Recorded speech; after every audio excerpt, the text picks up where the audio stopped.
오늘 본문 1절에 보니까 새벽에 대제사장들이 즉시 장로들과 서기관들 곧 온 공회와 더불어 의논하고 예수를 결박하여 끌고 가서 빌라도에게 넘겨주니라는 말씀이 1절에 있습니다. 얼마나 급했으면 이 산헤드린 공회에 70명, 71명이죠. 주관하는 그들과 함께 모여서 이렇게 새벽에 그들이 70명이 참 모이기도 힘들었을 것입니다. 그런데 모여서 이렇게 회의를 합니다. 내용은 뭐예요? 예수를 죽이고자 하는 그 내용이죠. 사람을 죽이고자 이 악한 일에 부지런함을 떠는 이들을 보면 참 미련한 것 같습니다. 그러나 우리도 정말 좋은 일에는 밤잠을 못 이루지는 않는 것 같아요. 그러나 악한 일, 또 분노하는 것, 나를 화나게 하는 것에 대해서는 잠을 못 이루죠. 인간의 본성인 것 같습니다. 그래서 인간이 죄인인 것 같아요. 오늘 성경에 보니까 대제사장들이 즉시 장로들과 서기관들 온 공회와 더불어 의논했다는 겁니다. 왜냐하면 밤새 예수님을 신문하고 또한 예수님에 대한 그런 재판을 한 것이 불법인 것이 알았기 때문에 그들은 낮이 새벽에 되어서 이 모든 것들을 의논하고, 즉 낮에 하는 법적인 효력을 갖기 위해서 이렇게 회의를 다시 한번 합니다. 그리고 결박하고 끌고 와서 빌라도에게 넘겨주게 됩니다. 2절에 보니까 빌라도가 이렇게 로마의 법에는 사형이 있고 유대인은 사형이 법이 없기 때문에 빌라도는 결박하여 온 죄수 예수를 신문하기 시작합니다. 근데 2절에 어떻게 묻습니까? 내가 유대인의 왕이냐라고 묻습니다. 놀라운 사실은 이 빌라도가 이렇게 물을 때 세상의 왕이라는 군주의 의미, 육체적인 왕을 의미하고 있죠. 그런데 빌라도가 봤을 때도 참 황당했을 것입니다. 왕이 되려면 나라도 있어야 되고 그를 지지하는 무리나 또한 군사적인 세력, 그리고 정치에 관련된 여러 가지 작전이라든지 그런 내용들이 있어야 되는데, 그를 고발한 내용이 하나님이라고 얘기하고 하나님의 아들이라는 어떤 정치적이지도 않고 또 종교적인 어떠한 건의 내용이었기 때문이었습니다.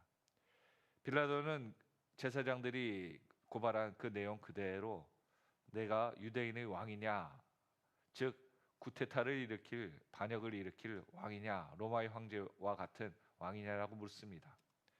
예수님께서 뭐라고 얘기하십니까? 내 말이 옳도다 라고 얘기하십니다. 원어에 보면 내가 그렇게 말한 대로다 이렇게 얘기를 하더라고요. 즉 예수님께서 왕으로도 대우받지 못하시고 또 왕으로서의 어떤 권력과 모든 것들을 누리지도 못했는데 왜 유대의 왕이라고 얘기하셨겠습니까? 예수님은 두 가지 의미로 얘기했을 겁니다. 첫 번째로는 영적인 하나님의 아들 왕이라고 얘기하신 것이죠. 그래서 그것이 너는 세상의 왕이라고 묻지만 나는 모든 것의 왕이다 라고 얘기하신 것입니다. 또한 다른 의미로는 유대인들을 위해서 십자가를 지겠다, 그리고 그것이 온 세상들에게 증거가 되어 온 세상의 사람들을 위한 죄를 위해서 내가 죽겠다라는 의미로서의 왕을 의미하고 있는 것이죠. 그러니까 세상의 왕이냐라고 물으셨을 때 예수님은 세상의 왕을 포함한 모든 영적인 왕까지도 포함하여 이야기를 하신 것입니다. 빌라도는 이 문제에 대해서 굉장히 고민할 수밖에 없었습니다. 우리는 빌라도가 마음이 심약하고 또한 그가 사람들의 고발과 고소 때문에 주눅이 들어서 예수를 죽였다라고 생각하지만 역사적으로 볼 때요, 빌라도는 이럴 수밖에 없는 상황이었습니다. 왜냐하면 초대 황제 아우구스투스가 그의 양자 아들 티베리우스를 그의 후견인으로 삼아 왕으로 삼습니다. 이 티베리우스는 굉장히 소심하고 또한 그는 그 사람들 앞에 나가 말하고 향락과 문화를 즐기는 스타일이 아니었습니다. 그래서 당시에 로마의 겸손 그리고 근검 절약을 굉장히 강조했고 아부라든지 또한 검투사의 문화 같은 것들을 굉장히 혐오했다고 합니다. 그리고 사람들 만나는 걸 굉장히 멀리해서 그는 많은 시간들을 카프리 섬이라는 그러한 섬에서 치과하면서 정치를 했다고 하죠. 그리고 또한 그는 군대들을 하는 친위대를 편성해서 왕권을 강화하고 또한 우리 말하는 그 군사의 정권에 함께하는 그런 모습으로서 통치를 했다고 합니다. 그러니까 향락과 또한 문화를 즐기지 못하는 근검 절약을 강조하다 보니까 로마 시민들에게는 인기가 없었죠. 또한 그 제국의 입장에서 조금 더 많은 것들을 즐기고 누려야 되는데 그것들을 금지했던 그 황제가 로마의 원로원과 시민들에게는 인기가 굉장히 없다고 합니다. 심지어 이 티베리우스 황제는 수도사라는 그런 별명이 있을 정도로 굉장히 좀 꺼려하는 황제였다고, 비인기 있는 황제였다고 합니다. 그러나 나라에 대한 그 자신의 그 황제권에 대해서 임명이 되었기 때문에 굉장히 반대하는 사람들이 많았고 구테타라든지 밀란들이 소요들이 반란의 징조에 대해서가 많았기 때문에 철저하게 응징을 했다고 합니다. 그래서 그가 모든 것들이 로마가 정치적으로나 경제적으로 안정이 되었을 때 그는 북아프리카의 휴양지에 머물러 갑니다. 그때 정권을 그 친위대장 세아뉴스라는 사람에게 이임을 하게 됩니다. 그러니까 이 모든 것들을 갖고 있었던 이 세아누스가 다음 황제의 아들 될 수 있는 사람들을 죽이고 또한 음모를 피워서 로마의 정권을 잡아 자신이 황제가 되려는 야심을 품습니다. 그것을 들었을 때 이 티베리우스 황제는 섬에서 이후에 돌아와서 세아누스와 그를 동조했던 사람들 그리고 그의 일가 친척 모두를 정말 잔인하게 죽이게 됩니다. 그런데 놀라운 사실은 이 세아누스가 티베리우스 황제가 유다 지방을 통치할 수 있는 그 장군을 추천하라고 했을 때 세아누스가 누굴 추천하냐면 이 빌라도를 추천합니다. 그러니까 이 빌라도가 굉장히 그 제2의 권력가에서 그 자리를 차지하게 된 거죠. 그런데 세아누스가 반란을 일으켰다는 것에 의해서 그 주변의 측근들이 철저하게 죽임을 당하고 또한 그와 동조했던 사람들이 많은 투서에 의해서 죽임을 당하는 모습을 봤을 때 이 빌라도는 자신이 세아누스에 의해서 추천받았다는 그 꼬리표가 달고 있었기에 그는 항상 이 밀란과 또 황제의 투서에 대해서 굉장히 예민했다라고 알려지고 있습니다. 그래서 대제사장은 예수님을 풀어주려는 이 빌라도에 대해서 당신이 우리에게 협조 안 하면 황제에게 가서 이것을 탄원하겠다라고 했을 때 정말 빌라도는 어쩔 수 없는 그러한 궁지에 몰리게 된 것입니다. 더군다나 밀란과 또한 소유는 이 황제가 제일 경계하는 것 중에 하나였기 때문에 빌라도는 그 모든 것에 의해서 군중의 마음을 또한 대제사장 그 모든 그 유대인들을 다스리는 통제하는 그 대제사장의 말을 안 들을 수밖에 없는 그러한 입장이었던 것이 역사적인 정황이었습니다. 오늘 그러한 것 가운데 그 빌라도가 또한 로마가 제일 중요했던 것은 세수를 걷는 것과 또한 반역에 대해서는 철저하게 응징했기 때문에 그 예민한 그 문제를 대제사장은 알아 이렇게 바로 로마에게 법을 통해 이를 이루기 위해 도전한 것입니다. 이 3절에 보니까 대제사장이 여러 가지로 고발하였다라는 것을 얘기하죠. 우리가 알다시피 이 앞장에 있는 것처럼 많은 사람들이 고발하였지만 그것이 하나도 일치되는 게 없었고요. 다 현재의 상황들이 아니라 이 추론 또한 자기의 의견, 각자의 의견이었습니다. 서로 맞지 않은. 그런데 빌라도가 또 예수님에게 이러한 고발에 대한 내용을 가지고 묻습니다. 너를 얼마나 많은 사람과 이 고발장에 의해서 고발하는지를 문서를 보라라고 했을 때 예수님은 어떻게 반응하십니까? 5절에 보니까 아무 말씀 없이 침묵으로 일관하십니다. 그런데 이렇게 침묵으로 일관하는 그 모습을 빌라도는 놀랍게 여겼다고 합니다.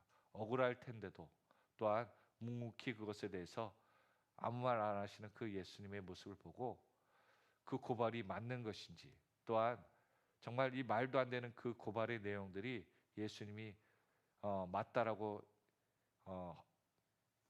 용인하는지에 대한 그 갈등이 빌라도에게 있었고, 또 다른 모습은 예수님의 권위적인 모습.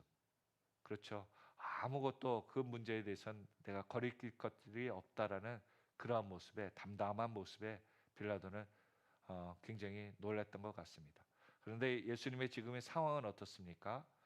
이 밤새도록 사내들인 법정에서 많은 사람에게 구타를 당하고 또한 고난을 당하여 끌려온 상태입니다. 그러니까 예수님의 상황은 지금 멀쩡한 상태가 아니에요. 어디가 피를 흘렸거나 어디가 부어 있거나 정말 처참한 그러한 마음과 또한 육체가 무너질 수 있는 여러 가지 상황 가운데 법정에 선 것입니다. 그런데 이렇게 처참하게 망가진 예수님을 바라보는 빌라도는 예수님에 대한 그 권위적인 모습에 그는 굉장히 놀란 것 같습니다. 6절에 보니까 명절이 되면 백성들을 요구하는 대로 죄수 한 사람을 놓아주는 전례가 있더니라는 표현이 있죠. 이 표현은요, 유대의 법이 아니었습니다. 그 로마의 법이었죠. 로마의 그 전통 같은 법이었던 것 같습니다. 광복절 특서 같은 것이었던 것 같아요. 그런데 이러한 법을 통해 오늘 이후에 있는 보니까 괴수 중에 괴수라고 하는 이 바라바라, 7절에 밀란을 꾸미고 그 밀란 중에 살인하고 체포되는 중에 바라바라는 자가 있는지라. 아까 말씀드린 대로 이 밀란은 로마가 정말 경계하고 철저하게 징벌하는 그러한 죄명이었는데 그 죄명이 바라바였다는 것입니다. 그러니까 로마가 용서하지 않는 법 중에 하나, 제일 중요하게 여기는 법 하나가 이 밀란인데, 쿠데타인데, 이것이 바라바라는 것이에요. 바라바의 뜻이 무엇이라고 나옵니까? 바라바의 뜻이 아버지의 아들이라는 뜻이라고 합니다. 즉 당연한 이야기죠. 모든 사람들이 부모를 통해서 태어난 사람이 자녀죠. 이 바라바는 어쩌면 그 이름 뜻대로 모든 사람들을 의미하는 것이 아닌가라고 성경은 이 바라바라는 이름을 기록한 것 같습니다. 그렇습니다. 바라바가 서야 될 자리, 그것이 바로 우리의 자리인 것이죠. 그때 모든 사람들이 죄인인 같은 사람들이 같은 편을 드는 겁니다. 하나님을 죽이고 예수를 죽이라고 말이죠. 우리가 전례대로 바라바를 놓아주기를 원했다라고 얘기하고 있습니다. 이 모든 것들이 하나님께서 원하시는 계획대로 진행되고 있다는 것입니다. 죄인들은 다 자기의 뜻대로 되는 것 같지만 그것조차 하나님 계획 가운데 있다는 것입니다. 오늘 저와 여러분의 삶 가운데도요, 우리 뜻대로 인생을 사는 것 같지만 결국 하나님께서 모든 환경을 주장하고 계시다는 거예요. 그 가운데 나는 어떠한 마음으로 어떠한 뜻으로 살고 있는지를 우리는 겸손하게 우리의 삶을 관조해 봐야 될 것 같습니다. 빌라도는 계속해서 묻습니다. 9절 한번 같이 읽겠습니다. 시작. 빌라도가 대답하여 이르되 너희는 내가 유대인의 왕을 너희에게 놓아주기를 원하느냐 하니. 지금 빌라도는 모든 것을 알았습니다. 10절에 보니까 이는 그가 대제사장들이 시기로 예수를 넘겨준 줄을 알미러라. 이 시기하는 대제사장의 음모인 것을 빌라도는 알았죠. 그래서 그는 예수님을 놓아주기를 원하는 모습으로 얘기합니다. 그런데 여기에 예수를 놓아주기를 원하느냐 물어보지 않고 무엇이라고 얘기합니까? 유대인의 왕을 놓아주기를 원하느냐라고 얘기합니다. 그때 많은 영화에서 또 이러한 표현을 하더라고요. 누가 유대인의 왕입니까?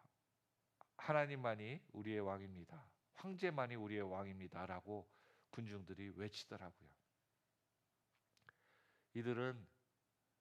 우리는 예수님이 우리의 왕이 되는 것을 거부하는 그러한 본능이 있는 것입니다. 그래서 삶 가운데도 예수님이 주인 된다고 고백하면서도 삶으로 부인하고 있죠. 입으로는 예수님이 우리의 주인이라고 얘기하면서요. 세상의 사람들은 예수님이 그리스도인의 왕이신 것을 알고 있습니다.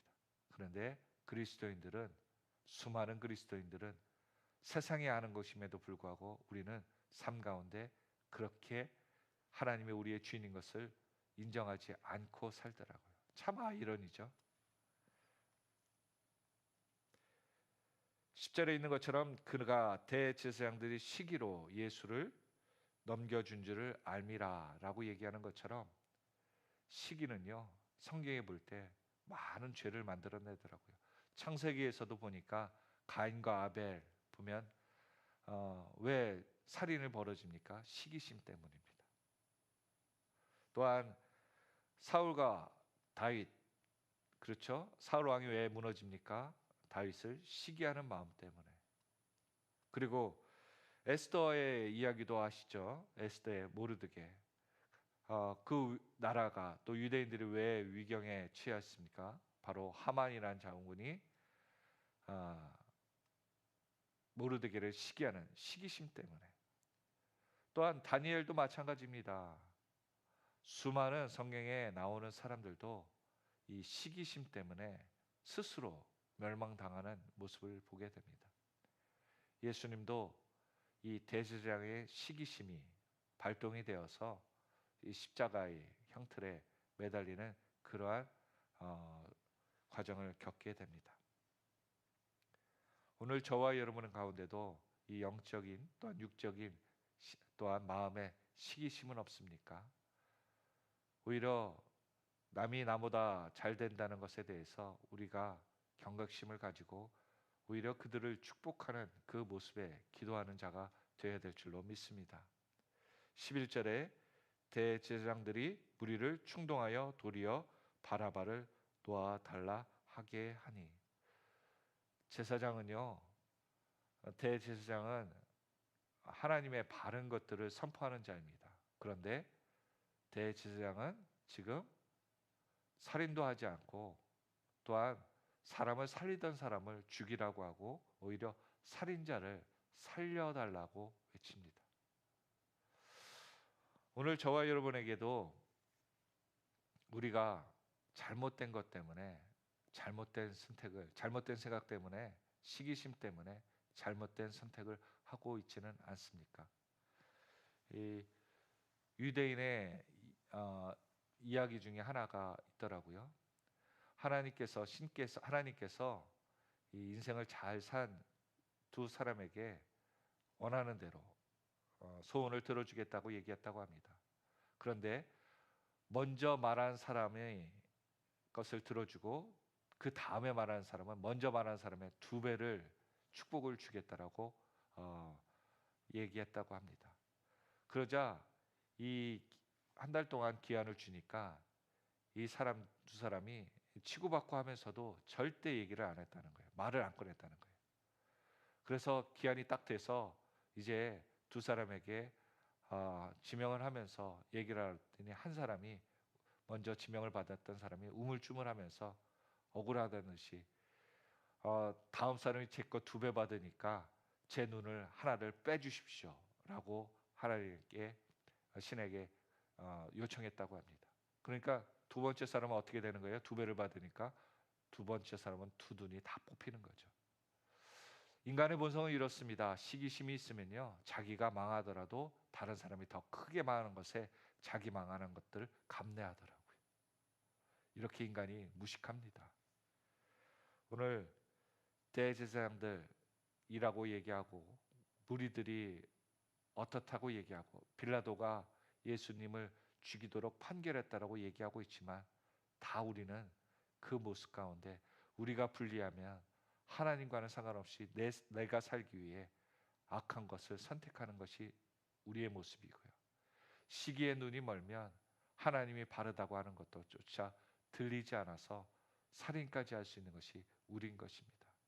또한 우리는 바라바와 같이 하나님께서 나를 살리기 위해 살인과 또한 말도 안 되는 죄를, 죽을 수밖에 없는 죄를 지었음에도 불구하고 우리를 살리기 위해서 대신 그 죄를 담당하신 예수님, 모두 다 이곳에 나오는 사람들이 저의 모습인 것 같습니다. 오늘 저와 여러분 이 고난 주간에 우리는 주님 앞에 회개하며 우리의 삶이 정말 거저된 것이 아니라 하나님의 모든 계획 가운데 죽을 수밖에 없지만 살리셨다는 것을 믿고 다시 한번 겸허히 주님의 고난에 동참하며 우리가 살려주시는 은혜 또 감사하고 나아가고 주변을 살릴 수 있는 축복의 하루가 되기를 예수 그리스도 이름으로 축원드립니다. 기도하겠습니다.